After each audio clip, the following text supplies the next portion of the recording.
रहीम अस्सलाम वालेकुम dear students, कैसे हैं आप सब। मैं हूं गुलाम मुर्तज़ा, आपका फिजिक्स टीचर। आज डियर स्टूडेंट्स हम चैप्टर नंबर 4 का आगाज़ करेंगे और चैप्टर नंबर 4 जो है वो हमारे पास है वर्क, एनर्जी एंड पावर। इस पूरे चैप्टर के अंदर जो हम टोटली डिस्कस करेंगे वो हम सबसे पहले वर्क को डिस्कस करेंगे, उसके बाद हम डिस्कस करेंगे एनर्जी को, एनर्जी के आगे टाइप्स आ जाएंगे और उसके बाद हम फिर पावर को भी डिस्कस करेंगे। आइए बगैर टाइम वेस्ट किए हम सबसे पहले वर्क डन को डिस्कस करें। मैं आपसे क्वेश्चन करता हूं कि वर्क क्या होता है। अगर इसका उर्दू मीनिंग देखा जाए तो वर्क हम कहते हैं काम को। वर्क किसे कहते हैं? वर्क कहते हैं काम। अब वर्क काम है तो फिर ये किस किस्म का काम है देखा जाए तो बेटा पढ़ना भी एक काम है, सोना भी काम है, खाना पीना भी काम है, यहां से उठा के वहां तक चेयर रखना ये भी काम है। मतलब काम तो मेंटली तौर पे करे या फिजिकली करे, काम तो काम होता है। लेकिन हमारे पास अकॉर्डिंग टू साइंटिफिकली या हमारे पास साइंस के मुताबिक या फिजिक्स के मुताबिक वर्क किसे कहते हैं। अगर आपको मैं एक छोटी सी एग्जांपल देके बताऊं तो हम ये कह सकते हैं कि लेट्स सपोज हमारे पास एक बॉडी है और वो बॉडी है जिसका मैस m है और उसके ऊपर मैंने एक फोर्स F एक्सर्ट की और उसके नतीजे में उस बॉडी ने जो हमारे पास डिस्प्लेसमेंट कवर किया वो उसी डायरेक्शन में कवर किया जिस डायरेक्शन में फोर्स लग रही थी। तो याद रखिएगा कि एक बॉडी के ऊपर वर्क डन उस वक्त होगा जब आप उसके ऊपर फोर्स लगाए और फोर्स के रिजल्ट में बॉडी जो वो क्या कवर करे, डिस्प्लेसमेंट, और उसी डायरेक्शन में कवर करे जिस डायरेक्शन में हमारे पास फोर्स लग रही है, तो तब उस बॉडी के ऊपर वर्क डन होगा। फिर मैं एक दफा रिपीट कर देता हूं, work is done, work done होगा। कब डन होगा? When force acting on a body, जब बॉडी के ऊपर फोर्स एक्ट करे and it covers a displacement. वो क्या कवर करे? डिस्प्लेसमेंट कवर करे, या it displaces that, it displaces through a distance, वो हमारे पास डिस्टेंस डिस्प्लेस करे किस डायरेक्शन में? In direction of force, then work is done. ठीक है, बड़ा इसकी कॉन्सेप्चुअल डेफिनेशन कि आप एक बॉडी के ऊपर फोर्स लगाएं तो याद रखिए जब भी आप बॉडी के ऊपर फोर्स लगाएंगे, धक्का लगाएंगे, उसके नतीजे में जो बॉडी है वो हमारे पास डिस्प्लेसमेंट जरूर कवर करेगी। इस चीज को हम वर्क डन कहते हैं। आइए हमारा जो पहला टॉपिक है वो हमारे पास है work done by constant force. अब आपको याद रहना चाहिए कि कांस्टेंट का मतलब क्या होता है। बेटा कांस्टेंट वर्ड जो है इसका मतलब होता है सेम। अब कांस्टेंट फोर्स क्या होती है तो सबसे पहले हम कांस्टेंट फोर्स का मतलब समझ लेते हैं। मैं इसको रेज करता हूं। अब कांस्टेंट फोर्स क्या होती है बेटा, याद रखना है आपने कि ये वर्ड जो कांस्टेंट है, कांस्टेंट का मतलब सेम होता है और फोर्स हमारे पास जो है वो हमारे एक वेक्टर क्वांटिटी है। अगर बेटा फोर्स एक वेक्टर क्वांटिटी है तो इसका मतलब है कि यहाँ पे सेम फोर्स, कांस्टेंट फोर्स का मतलब क्या होगा? सेम फोर्स, या इन शॉर्ट में ये कह सकते हैं कि डू नॉट चेंज फोर्स, ऐसे फोर्स जो हमारे पास चेंज नहीं। फिर बता रहा हूं कांस्टेंट फोर्स का मतलब है कि फोर्स का सेम होना या फोर्स का चेंज ना होना। अगर फोर्स सेम है तो फोर्स हमारे पास दो लिहाज से सेम रह सकती है, या तो जो हमारे पास फोर्स है उसका जो मैग्नीट्यूड है वो सेम रहे, मैग्नीट्यूड सेम है, या हमारे पास जो फोर्स जो है उसकी जो डायरेक्शन है वो हमारे पास क्या रहे, सेम रहे या चेंज ना हो। मैं यहां पे लिख देता हूं डायरेक्शन सेम, डायरेक्शन सेम। यहां पे आपने याद रखना है कि कांस्टेंट फोर्स में कि सेम इन मैग्नीट्यूड, मैग्नीट्यूड का सेम रहना और डायरेक्शन का भी सेम रहना, इसको हम क्या कहते हैं? इसको हम कहते हैं कांस्टेंट फोर्स। ऐसी फोर्स जिसके अंदर मैग्नीट्यूड भी सेम रहे और डायरेक्शन भी सेम रहे, that force is known as constant force. अब यहां पे आपको आगे जाके हम प्रूव करते हैं इस चीज को। अब यहां पे हमारे पास सबसे पहले आपकी definition of work done. Work done की डेफिनेशन हम दो तरीके से करते हैं। सबसे पहले हमारे पास केस वन है। केस वन के अंदर क्या कहते हैं? क्यों कहते हैं कि let's suppose when force and displacement are in same direction. हमारे पास एक ऐसा केस है जिसके अंदर फोर्स और डिस्प्लेसमेंट अगर सेम डायरेक्शन के अंदर हो तो उस वक्त हम वर्क डन कैसे एक्सप्लेन करेंगे। यहाँ पे लेट्स सपोज मैंने ये आपको पहले एग्जांपल समझाई, ये मेरे पास एक बॉडी है और उस बॉडी के ऊपर जो फोर्स लग रही है वो इस साइड में फोर्स लग रही है और जिस साइड में फोर्स लग रही है उसी फोर्स के अंदर, उसी डायरेक्शन के अंदर क्या कवर हो रहा है? डिस्प्लेसमेंट कवर हो रहा है। तो याद रखिएगा कि जब भी आप बॉडी के ऊपर फोर्स लगाते हैं और वो अगर बॉडी जो है वो हमारे पास डिस्प्लेसमेंट कवर करे इन द डायरेक्शन ऑफ फोर्स, तो उस वक्त बॉडी के ऊपर वर्क डन होगा। और यहाँ पे अगर देखा जाए तो यहाँ पे जो बॉडी के ऊपर वर्क डन हो रहा है वो हमारे पास दो चीजों पे डिपेंड कर रहा है। किन दो चीजों पे डिपेंड कर रहा है? एक तो हमारे फोर्स के ऊपर डिपेंड कर रहा है और दूसरा किस पे डिपेंड कर रहा है? डिस्प्लेसमेंट के ऊपर। तो यहाँ पे मैं कह सकता हूं कि जब हमारे पास फोर्स और डिस्प्लेसमेंट सेम डायरेक्शन के अंदर हो तो उस वक्त बॉडी के ऊपर वर्क डन होता है, और वो जो वर्क डन होता है वो इन्हीं दो चीजों का प्रोडक्ट है। तो यहाँ पे मैं कह सकता हूँ इसकी डेफिनेशन में कि work is defined as product of magnitude of force and displacement. Force और डिस्प्लेसमेंट का जो हमारा प्रोडक्ट है वो किसके बराबर होगा? वो हमारे पास होगा वर्क डन के बराबर। ये कब पॉसिबल हो सकता है? जब आप एक बॉडी के ऊपर फोर्स लगाए और फोर्स जिस डायरेक्शन में लगा रहे हैं उसी डायरेक्शन में बॉडी क्या कवर करे? डिस्प्लेसमेंट कवर करे। आइए हम चलते हैं इसके केस टू की तरफ। अब केस टू क्या कहता है? कहता है कि when force and displacement are not in same direction, कि एक ऐसा केस जहां पे आप बॉडी के ऊपर फोर्स तो लगा रहे हो और हमारे पास जो बॉडी है वो हमारे पास उस डायरेक्शन में डिस्प्लेसमेंट ना कवर करे जिस डायरेक्शन में फोर्स लग रही है। आप जब छोटे थे तो आप की मामा या पापा जो है वो आपको एक छोटी खिलौना गाड़ी ले देते थे और आप क्या करते थे? उसके साथ धागा बांध के आप क्या करते थे? आप उसके ऊपर इस तरफ फोर्स लगाते थे, खींचते थे। लेट्स सपोज वो धागे, लेट्स सपोज ये मेरे पास गाड़ी है और इस गाड़ी के साथ मैंने क्या बांधा, धागा बांधा हुआ है और यहाँ पे मैं खड़ा हूं, मैं इसके ऊपर इस साइड पे फोर्स लगा रहा हूँ, फोर्स में इस साइड पे लगा रहा हूँ, लेकिन जो हमारे पास गाड़ी है वो बिल्कुल इसी रोड के बिल्कुल स्ट्रेट इस तरफ जा रही है। अगर देखा जाए तो यहाँ पे जो फोर्स है ये हमारे पास इस डिस्प्लेसमेंट के साथ क्या बना रही है? एक एंगल थीटा बना रही है। याद रखिएगा कि जब भी हमारे पास फोर्स जो है वो हमारे पास एक एंगल थीटा बनाए, किसके साथ? डायरेक्शन ऑफ मोशन के साथ या डिस्प्लेसमेंट के साथ, तो उस वक्त वर्क डन जो होगा वो हमारे पास एफ डॉट डी नहीं होगा, क्योंकि हमने अभी पढ़ा है कि यहाँ पे, पहले मैं यहाँ पे फार्मूला लिख देता हूँ कि जब हमारे पास फोर्स और डिस्प्लेसमेंट सेम डायरेक्शन के अंदर होते हैं तो वहां पे जो वर्क डन का फार्मूला बनता है वो बनता है एफ इंटू डी, मतलब फोर्स और डिस्प्लेसमेंट का प्रोडक्ट। अब अगर यहाँ पे देखें तो यहाँ पे तो हमारे पास फोर्स और डिस्प्लेसमेंट सेम डायरेक्शन के अंदर नहीं है, तो फिर ये वाला फार्मूला तो यूज नहीं हो सकता। अब यहाँ पे याद रखिएगा कि फोर्स हमारे पास डिस्प्लेसमेंट के डायरेक्शन में नहीं है, लेकिन हमारे पास एक एंगल बना रही है थीटा के साथ। तो फिर आपने बेटा काम ये करना है, आपने यहाँ पे वर्क डन निकालने के लिए आपने इस फोर्स को उसके कंपोनेंट में रिजॉल्व कर देना है। और याद रखना है कि थीटा का जो सामने वाला कंपोनेंट होता है इसको हम कहते हैं sine theta, vertical component F sine theta होगा, और हमारे पास ये जो थीटा के साथ वाला जो कंपोनेंट होता है इसको हम कहते हैं एफ कॉस थीटा। ठीक है बेटा। अब हमारे पास देखा जाए तो मैंने इस फोर्स को जब मैंने दो कंपोनेंट में रिजॉल्व किया तो एक एफ साइन थीटा बन गया, एक एफ कॉस थीटा बन गया। तो यहाँ पे फोर्स का कौन सा कंपोनेंट जो है वो हमारे पास डिस्प्लेसमेंट के डायरेक्शन के अंदर, याद रखिएगा कि जो एफ एक्स कंपोनेंट है और जो हमारा डी है ये दोनों हमारे पास सेम डायरेक्शन के अंदर। अगर ये दोनों सेम डायरेक्शन के अंदर है तो यहाँ पे इस केस के अंदर जो एफ कॉस थीटा है वो हमारे पास वर्क डन करवाएगा, क्योंकि एफ कॉस थीटा जो है वो डिस्प्लेसमेंट की डायरेक्शन के अंदर है।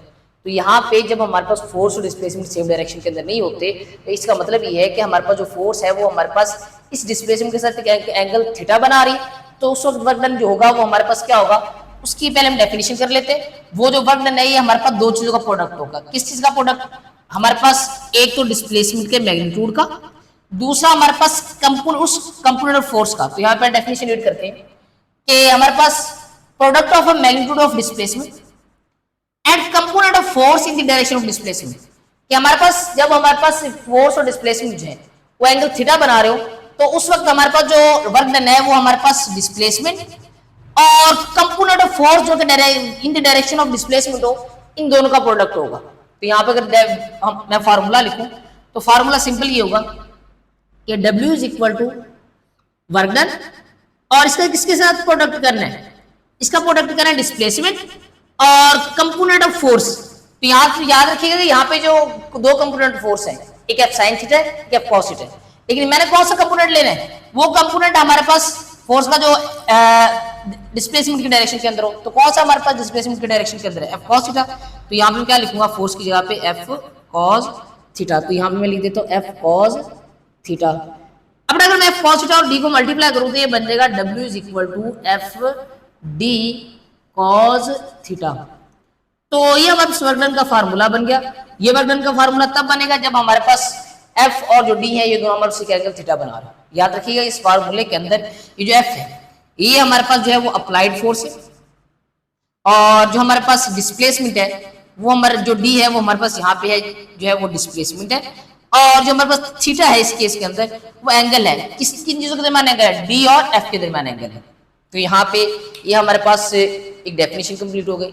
और यहाँ पे आपने चैप्टर नंबर 2 के अंदर एक चीज पढ़ी है कि जब हमारे पास ए डॉट बी होता था तो इनको हम जब सॉल्व करते थे तो मेरे पास आंसर क्या आता था, ए बी कॉस थीटा। अगर मैं ए बी कॉस थीटा को दोबारा अगर मैं इस फॉर्म में लिखूं तो मतलब ए और बी कॉस थीटा किसके बराबर है, ए डॉट बी के। तो यहाँ पे देखा जाए तो यहाँ पे मेरे पास एफ डी कॉस थीटा, अगर एफ डी कॉस थीटा है तो फिर मैं इसको इस फॉर्म में लिख सकता हूं एफ डॉट डी, क्योंकि हमारे पास ए बी कॉस थीटा किसके बराबर था, ए डॉट बी के। तो यहाँ पे एफ डी कॉस थीटा है तो यहाँ पे ये एफ डी कॉस थीटा किसके बराबर होगा, एफ डॉट डी के। तो यहाँ पे ये डब्ल्यू किसके बराबर, F D, F W is equal F dot D. तो याद रखिएगा कि यहाँ पे जो वर्क डन है इसकी एक और डेफिनेशन बन सकती है, वो क्या बन सकती है कि it is a dot product. Work is, जो वर्क है वो हमारे पास है dot product, work is dot product. ये डॉट प्रोडक्ट है, किस चीज का डॉट प्रोडक्ट है, ये हमारे पास डॉट प्रोडक्ट है फोर्स का एंड डिस्प्लेसमेंट, ये हमारे फोर्स और डिस्प्लेसमेंट का डॉट प्रोडक्ट है। ये भी बेटा हमारे पास एक वर्क की डेफिनेशन बनती है, ठीक है। अब नेक्स्ट आता है कि हमारे पास इसकी कौन सी क्वांटिटी है। याद रखिएगा कि जब भी हम दो चीजों का, दो वेक्टर्स का डॉट प्रोडक्ट करते हैं और अगर उसका आंसर मेरे पास स्केलर क्वांटिटी आ जाए, मीन के दो वेक्टर का प्रोडक्ट करो और उसका आंसर स्केलर क्वांटिटी आ जाए तो इस प्रोडक्ट को हम कहते हैं डॉट प्रोडक्ट कहते हैं। तो यहाँ पे तो डॉट प्रोडक्ट हो रहा है, तो डॉट प्रोडक्ट का मेरे पास जो आंसर आ रहा है वो क्या आएगा, स्केलर क्वांटिटी आएगा। तो ये हमारे पास जो वर्क डन है वो बेटा हमारे पास एक स्केलर क्वांटिटी है। तो यहाँ पे हम लिखेंगे कि ये जो मेरे पास वर्क डन है ये कौन सी क्वांटिटी बेटा, ये हमारे पास है स्केलर क्वांटिटी। अच्छा, इसके बाद हमारे पास आता है कि इसका एसआई यूनिट कौन सा। याद रखिएगा कि हमारे पास इसका जो एसआई यूनिट है वो हमारे पास जाउल, और ये जो जाउल है वो किसके बराबर होता है, जाउल हमारे पास बराबर होता है। यहाँ पहले हम देख लेते हैं कि यहाँ पे ये जो वर्क डन है, वर्क डन का फार्मूला जो होता है वो तो एफ डॉट डी। अब एफ का फार्मूला होता है, एफ का यूनिट होता है हमारे पास किलोग्राम मीटर पर सेकंड स्क्वायर, किलोग्राम मीटर पर सेकंड स्क्वायर एफ का यूनिट। और हमारे पास डी जो इसका यूनिट क्या होता है, इसका यूनिट होता है हमारे पास एम, मीटर। अगर मैं इस मीटर को इस मीटर के साथ मल्टीप्लाई करूं तो ये इसका यूनिट बनेगा किलोग्राम मीटर स्क्वायर पर सेकंड स्क्वायर। तो हमारे पास ये जो जाउल है वो किसके बराबर है, किलोग्राम मीटर स्क्वायर पर सेकंड स्क्वायर। ऐसे यूनिट जाउल, लेकिन हमारे पास बाकी जो बेस यूनिट है इसका वो क्या बनेगा, किलोग्राम मीटर स्क्वायर पर सेकंड स्क्वायर। और यहाँ पे डायमेंशन अगर देखी जाए तो डायमेंशन हम कैसे निकालते हैं, पहले डायमेंशन हम निकालते हैं इसका हमेशा बेस यूनिट से। तो बेस यूनिट इसका कौन सा है, किलोग्राम मीटर स्क्वायर पर सेकंड स्क्वायर। तो किलोग्राम किस चीज का यूनिट है, मैस का, तो इसकी डायमेंशन क्या होती है, कैपिटल एम। तो यहाँ पे क्या लिखूंगा, कैपिटल एम लिखूंगा। हमारे पास नेक्स्ट कहते हैं मीटर स्क्वायर, मीटर किस चीज का यूनिट है, मीटर है लेंथ का यूनिट। तो यहाँ पे मैं क्या लिखूंगा, कैपिटल एन। तो यहाँ पे एल का क्या है, स्क्वायर, और सेकंड किसका यूनिट है, टाइम का। तो टाइम की डायमेंशन क्या होती है, कैपिटल टी, और पावर क्या, -2। इसके बाद आता है हमारे पास 1 जॉल की डेफिनेशन। अब 1 जॉल की डेफिनेशन हम कैसे निकालेंगे। अब हमें पता है कि यहाँ पे वर्क डन का फार्मूला होता है W is equal to F into d. अगर यहां पे देखा जाए तो वर्क का यूनिट क्या होता है, जॉल, और फोर्स का यूनिट क्या होता है, न्यूटन, और यहां पे डिस्प्लेसमेंट का यूनिट क्या होता है, मीटर। अगर मैं चाहता हूं यहां पे 1 जॉल की डेफिनेशन बनाना तो मैं क्या करूंगा, यहां पे 1 जॉल लिख दूंगा, और यहाँ पे न्यूटन और मीटर आपसे मल्टीप्लाई हो रहे हैं। तो यहाँ पे अगर मैं यहाँ पे 1 आंसर लेके आना चाहता हूँ तो यहाँ पे भी मुझे 1 मल्टीप्लाई करना पड़ेगा, यहाँ पे 1 मल्टीप्लाई करना पड़ेगा, क्योंकि मैं 1 को 1 के साथ मल्टीप्लाई करूंगा तो आंसर मेरे पास क्या आएगा, 1 आएगा। मैंने यहाँ पे पहले क्या लिखा, 1 जॉल लिखा, पहले मैंने यहाँ पे पहले फार्मूला लिखा, फार्मूला होता है F is equal to W is equal F into d. अब वर्क का यूनिट जॉल, F हमारे पास क्या होता है, न्यूटन, और इसका क्या होता है, मीटर। अब मैं अगर 1 जॉल डेफिनेशन बनाना चाहता हूं तो यहाँ पे मैं क्या लिख लूंगा, 1 जॉल लिख लूंगा, और F अगर यहाँ पे मैं 1 लेके आना चाहता हूं तो यहाँ पर 1 को मैं 1 के साथ मल्टीप्लाई करूंगा तो आंसर 1 आएगा। अगर आप इसको वर्डिंग में लिखे तो आप ये लिख सकते हैं कि अब वर्क किस 1 जॉल, वर्क 1 जॉल होगा। कब 1 जॉल होगा, if 1 newton force act on a body, अगर आप एक बॉडी के ऊपर 1 न्यूटन फोर्स लगाए and it displaces through the 1 metre. अगर आप एक बॉडी के ऊपर कितनी फोर्स लगाए, 1 न्यूटन फोर्स लगाए, और उसके नतीजे में वो जो बॉडी है वो डिस्प्लेस हो, कितना डिस्प्लेस हो, 1 metre, then work will be 1 joule. कि आप एक बॉडी के ऊपर फोर्स 1 मीटर लगाए और बॉडी जो है वो 1 मीटर फासला कवर कर ले, उस वक्त बॉडी के बाद जो हमारे वर्क डन होगा। Cases of a work done ना, ये हमारे पास जो मैं केसेस पढ़ा रहा हूँ ये हमारे पेपर पॉइंट ऑफ व्यू से एमसीक्यूज के लिए मोस्ट इंपोर्टेंट केसेस है। अब सबसे पहला केस हमारे पास ये होता है कि हमारे पास जो वर्क डन है वो पॉजिटिव का होता है। उसके लिए हमें कंडीशन याद रखनी है कि अगर हमारे जो थीटा है वो हमारे पास लेस देन 90 हो, तो उस वक्त हमारे पास जो वर्क डन का जो आंसर आएगा वो हमारे पास आएगा positive. If theta is less than 90 then work will be positive, then W, मैं W कह रहा हूं वर्क को, वर्क W बल्कि वर्क पूरा लिख देता हूं, work will be positive, work हमारे पास क्या होगा पॉजिटिव होगा। अब बड़ा वर्क का फॉर्मूला होता है W is equal to F d cos theta. अगर आप यहां पे कोई भी सपोज्ड एंगल पुट करते हैं तो यहां पे सपोज्ड एंगल लेट्स सपोज आप लेस देन जो थीटा है वो आप पुट करते हैं 30, तो यहाँ पे cos 30 जो है उसका मेरे पास जो आंसर आएगा वो अप्रोक्सीमेटली हमारे पास पॉजिटिव आएगा। आप पुट करके देख लीजिएगा तो हमारे पास जो आंसर आएगा वो हमारे पास पॉजिटिव आंसर आएगा। अब नेक्स्ट हमारे पास आता है कि नेगेटिव वर्क डन। अब नेगेटिव वर्क डन हमारे पास कब होता है, उसके लिए भी आपने कंडीशन याद रखनी है कि अगर हमारे पास जो थीटा है वो हमारे पास ग्रेटर देन 90 हो, जिस तरह हमारे पास यहाँ पे पॉजिटिव वर्क डन के लिए जो थीटा था वो लेस देन 90 था, तो यहाँ पे नेगेटिव वर्क डन के लिए हमारे पास जो थीटा होगा वो ग्रेटर देन क्या होगा 90, लेकिन लेस देन होगा 180। अगर थीटा हमारे पास 80, 90 और 80 के दरमियान में हो, मतलब हमारे पास 90 से बड़ा हो और 180 से कम हो, तो उस वक्त वर्क डन की जो मेरे पास वैल्यू आएगी वो आएगी नेगेटिव। यहां पे लिख देता हूं then work will be negative, then work will be negative. वहां पे जो वर्क होगा वो हमारे पास क्या होगा, वो हमारे पास होगा नेगेटिव होगा। तो आप यहाँ पे कोई भी एग्जांपल पुट करके एग्जांपल लेके पुट कर सकते हैं। यहाँ पे वर्क डन का फार्मूला होता है F d cos theta. Let's suppose यहाँ पे मैं एंगल लेता हूँ हमारे पास 90 और 180 के दरमियान 120, एफ डी कॉस 120। अब जब आप कॉस 120 पुट करेंगे तो हमारे पास जो आंसर आएगा वो एफ डी का हमारे पास नेगेटिव आंसर आएगा। अब नेक्स्ट हमारे पास आता है मैक्सिमम वर्क डन, बल्कि इससे पहले आप एक नेगेटिव वर्क डन की एग्जांपल देख लें। मैं भी आपको बताता हूं कि याद रखिएगा कि हमारे पास जब भी फ्रिक्शनल फोर्स जो हमारे पास वर्क डन करती है वो हमारे नेगेटिव वर्क डन होता है। क्यों? क्योंकि फ्रिक्शनल फोर्स के अंदर जो बॉडी है वो हमारे पास इस तरफ मूव कर रही होती है और फ्रिक्शन ऑपोजिट लग रही होती है। जैसा कि जब भी आप बॉडी की एक मूविंग कार है वो हमारे से बड़ी तेजी से जा रही है और एकदम आपने क्या लगाया, आपने उसके ऊपर ब्रेक अप्लाई की, जैसे ब्रेक अप्लाई की तो बॉडी के जो टायर है वो हमारे पास रोटेट करना हमारे से बंद कर दिया उसने और वो स्लिप करते जा रहे हैं। अब वो देखा जाए तो बॉडी जो गाड़ी जो वो हमारे पास इस साइड पे स्लिप करती जा रही है, मतलब डिस्प्लेसमेंट इस साइड पे, लेकिन फोर्स जो फ्रिक्शन है वो इसको ऑपोजिट डायरेक्शन में लग रही है, तो दोनों आपस में ऑपोजिट डायरेक्शन में, तो वहां पे जो वर्क डन होगा वो मेरे पास नेगेटिव होगा। नेक्स्ट हमारे साथ है maximum work done. But maximum work done के लिए कंडीशन ये कि अगर हमारे जो थीटा है वो हमारे पास 0 डिग्री हो तो उस वक्त वर्क डन हमारे पास जो होगा वो क्या होगा, मैक्सिमम होगा। तो यहाँ पे लिख देता हूँ कि then work will be maximum, then work will be maximum, work क्या होगा वहां पे मैक्सिमम होगा। इसके लिए कंडीशन, इसके लिए भी आप फार्मूला पुट करेंगे। W इज इक्वल क्या होता है, W होता है हमारे पास एफ डी कॉस थीटा, और अगर यहाँ पे मैं थीटा पुट करूँ 0 तो क्या आंसर आता है कॉस 0, और कॉस 0 याद रखिएगा 1 होता है, तो यहाँ पे एफ डी इंटू 1 और इसको 1 को एफ डी के मल्टीप्लाई करूँ तो मेरे पास आंसर क्या आएगा एफ डी आ जाएगा। अब यहाँ पे याद रखिएगा कि इस केस के अंदर हमारे पास जो वर्क डन है वो दोनों चीजों का प्रोडक्ट है, फोर्स का और मैग्नीट्यूड डिस्प्लेसमेंट का। तो ये हमारे पास जो वर्क डन है ये हमारे पास मैक्सिमम वर्क डन है। ये हमारे पास कौन सा वर्क डन है, मैक्सिमम वर्क डन। नेक्स्ट आता है हमारे पास fourth case minimum work done. Minimum work done के लिए हमारे पास जो फोर्स है, बल्कि यहाँ पर भी याद रखिएगा कि यहाँ पे जो एग्जाम्पल है इस एग्जाम्पल में आपको बताता है चलो कि जब भी हमारे पास ग्रेविटेशनल फोर्स वर्क डन करती है किसके ऊपर, जब भी आप एक ऑब्जेक्ट को डाउनवर्ड फॉल करते हैं तो उस वक्त हमारे पास इस बॉडी के ऊपर जो लगने वाली जो ग्रेविटेशनल फोर्स है वो भी डाउनवर्ड है। और यहाँ पे देखा जाए तो यहाँ पे मैं लिख देता हूँ कि यहाँ पे लेट्स सपोज इस केस के अंदर यहाँ पे जो ग्रेविटेशनल फोर्स है वो भी डाउनवर्ड और बॉडी जो है वो भी किस तरफ जा रही है डाउनवर्ड, दोनों डाउनवर्ड डायरेक्शन के, दोनों जो है वो सेम डायरेक्शन के अंदर है। दोनों पैरेलल हैं। अगर ये दोनों पैरेलल हैं तो उस वक्त हमारे पास जो ग्रेविटेशनल फोर्स उसके ऊपर जो वर्क डन कर रही होगी वो मैक्सिमम वर्क डन होगा। क्यों? क्योंकि हमारे पास ये दोनों पैरेलल है और पैरेलल के केस के अंदर जो थीटा होता है वो क्या होता है, 0 डिग्री होता है। और यहाँ पे आता है नेक्स्ट हमारे पास मिनिमम वर्क डन।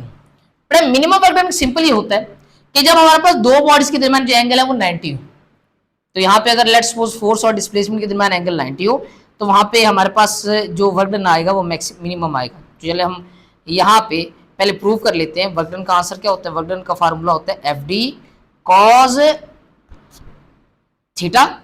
तो यहाँ पे थीटा की जगह मैं पुट करता हूँ 90 क्योंकि मेरे पास उसने पुट किया, हमें वैल्यू दी हुई है। कॉज 90 पुट करूंगा तो कॉज 90 याद रखिएगा 0 होता है, तो ये कॉज 90 की जगह मैं क्या पुट करूंगा 0, और 0 मल्टीप्लाई बाय एफ डी, मेरे पास आंसर 0 आ जाएगा। तो याद रखना है कि हमारे पास इस केस के अंदर जो वर्क डन आ रहा है वो हमारे पास क्या आ रहा है, minimum, then work will be minimum, और वर्क 0 जो है वो हमारे पास आंसर जो है वो 0 मिनिमम है, work will be minimum.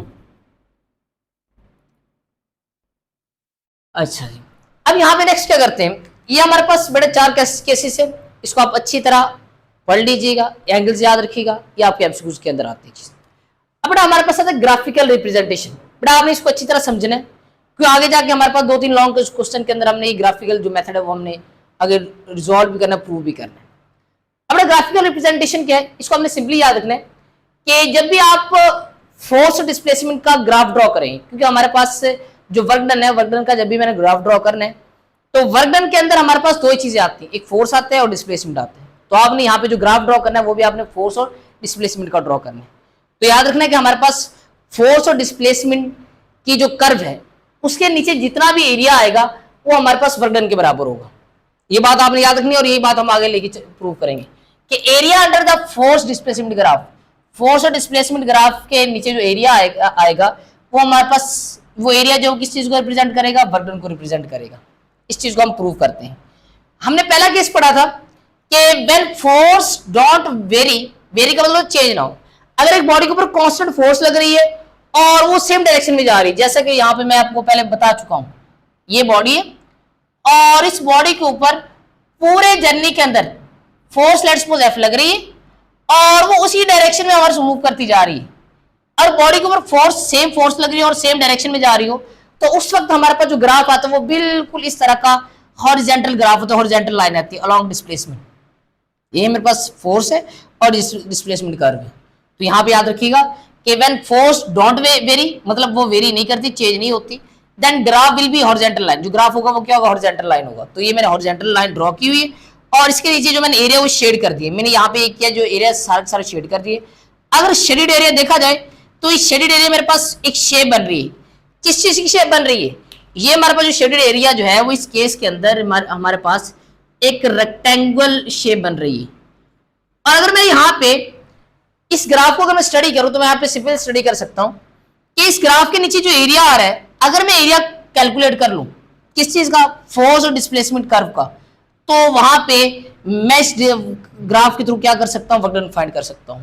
Area का बड़ा फार्मूला होता है लेंथ मल्टीप्लाई बाय विड्थ, और हमारे पास ये जो लेंथ है इस केस के अंदर ओपी है, तो यहाँ पे मैं क्या लिखूंगा ओपी, और हमारे पास विड्थ क्या है, विड्थ अगर देखा जाए तो यहां से लेके यहां तक, तो ये हमारे पास क्या बनती है ओ आर। अगर बेटा आप देखें तो ओपी हमारे पास जो है वो हमारे पास फोर्स है क्योंकि हमारे पास इस साइड पे ओपी आर है एफ, और यहाँ पे ओ जो ओ आर है वो हमारे पास किस चीज को रिप्रेजेंट कर रहा है, डी को। तो यहाँ पे इस साइड में मेरे पास क्या था, एरिया, एरिया किसके बराबर है, एफ डी के, और एफ डी किस चीज का फार्मूला है, ये हमारे पास वर्क का। तो यहाँ पे हम लिख सकते हैं कि area is equal to work done. तो यहाँ पे यही चीज हमने प्रूव करनी थी कि हमारे पास अगर किसी भी मतलब फोर्स और डिस्प्लेसमेंट जो ग्राफ है इसके नीचे जो एरिया आएगा, एरिया अंडर द ग्राफ, वो बराबर होगा वर्क डन के। तो यहाँ पे देखो ये जो वर्क डन है वो किसके बराबर आ रहा है, एरिया अंडर द ग्राफ आ रहा है। बट इसका हमने केस 2 भी पढ़ा था। अब केस 2 क्या था, केस 2 ये था कि जब हमारे पास फोर्स और डिस्प्लेसमेंट दोनों हमारे पास सेम डायरेक्शन में ना हो, मीन की जो फोर्स है वो हमारे पास एक एंगल थीटा बना रहा हो किसके साथ, डिस्प्लेसमेंट के साथ, तो उस वक्त हमारे पास जो वर्क डन होता है वो 2 चीजों का प्रोडक्ट होता है, किसका, वो हमारे होता है एफ कॉस थीटा का, मतलब वो फोर्स का कंपोनेंट जो डिस्प्लेसमेंट के डायरेक्शन के अंदर, मतलब एफ कॉस थीटा और डी। तो यहाँ पे जो ग्राफ भी बनेगा वो भी हमारे पास एफ कॉस थीटा और डी के दरमियान बनेगा। तो यहाँ पे मैंने लिखा हुआ है कि when force is not in the direction of displacement, जब फोर्स जो है वो डिस्प्लेसमेंट के डायरेक्शन के अंदर रहा हो, then graph plot between force and F cos theta and displacement. जो ग्राफ है वो एफ कॉस थीटा और डिस्प्लेसमेंट के अंदर क्या होगा, ड्रॉ होगा। बेटा ये आपने ओवरऑल लेक्चर क्या करना है, आपने अच्छी तरह समझना है। अगर आपको मतलब लेट्स सपोज आपको अगर एक दफा नहीं समझे तो आपने इस लेक्चर को दोबारा सुनना है, और दोबारा सुन के आपको अगर फिर भी कोई कंफ्यूजन आती है लेक्चर में किसी भी पॉइंट में, तो आप विदाउट एनी हेजिटेशन आप कमेंट बॉक्स के अंदर कमेंट करके पूछ सकते हैं। तो बेटा नेक्स्ट लेक्चर तक अल्लाह हाफिज।